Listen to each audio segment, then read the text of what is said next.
जाऊन आपल्याला सगळ्या समस्या सोडवता येत नाही आहे. त्यासाठी आपला साईड तिथेच असला पाहिजे. इतर काही गोष्टी आपण करण्यात आवश्यक आहे.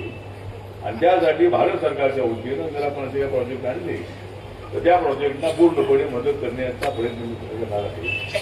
येड्या पाण्याच्या लोकांना न्याय मिळणं अत्यंत आवश्यक आहे. या महाराष्ट्रातून मी केंद्राच्या मंत्रिमंडळामध्ये केलेलो आहे. बाबासाहेब आंबेडकरांचा आशीर्वाद नसता तर कदाचित मला दिल्लीच्या टप्प्यावर पोहोचता आलं नसतं. आपल्यासाठी किशोर सारखे लोक असे असंख्य लोक जे आहेत ते माझ्या पाठीशी नसतील तर मला नरेंद्र मोदींच्या मंत्रिमंडळामध्ये जाता आलं नसतं. तर मी आपल्याला एवढं सांगतो की रिपब्लिकन पक्षाचं नाव मी देशामध्ये पूर्णपणे नेलेलं आहे. भारताच्या कानाकोपऱ्यामध्ये रिपब्लिकन जाऊन पोहोचलेलं आहे. नागालँडमध्ये आपल्या पक्षाचे 2 आमदार आहेत. मणिपूरमध्ये आपला पक्ष रिकॉग्नाइज आहे. अजून 2 छोट्या राज्यामध्ये जर आम्हाला मान्यता मिळाली तर आपल्या रिपब्लिकन पक्षाला राष्ट्रीय मान्यता मिळणार आहे. आणि देशामध्ये नंबर 1 ला बीजेपी आहे, नंबर 2 ला काँग्रेस आहे, नंबर 3 ला आम आदमी पार्टी आहे, 4 नंबरला बसप आहे. आणि आपल्याला जर या 2-3 वर्षामध्ये जर अशी काही मतं मिळाली तर आपला पक्ष हा 5व्या नंबरवरती जाणार आहे.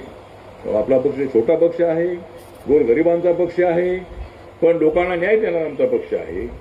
आणि बाबासाहेबांचंच म्हणणं असं होतं की फक्त दलितांच्या मतावर निवडून येणं शक्य आहे.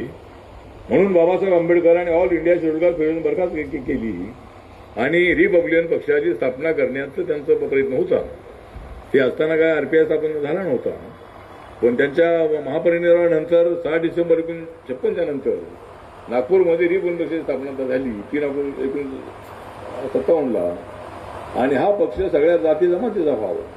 हा पक्ष शेतकऱ्यांचा, शेतमजुरांचा, गरिबांचा, दलितांचा, आदिवासींचा, मराठा समाजाचा, माळी समाजाचा, मुस्लिम समाजाचा, हिंदू समाजाचा, जैन समाजाचा, बौद्ध समाजाचा, कुठल्याही जातीच्या धर्माचा माणूस असो त्या सर्वांना रिपब्लिकन पक्षामध्ये आणलं पाहिजे हे बाबासाहेबांचं खुलं पत्र आहे.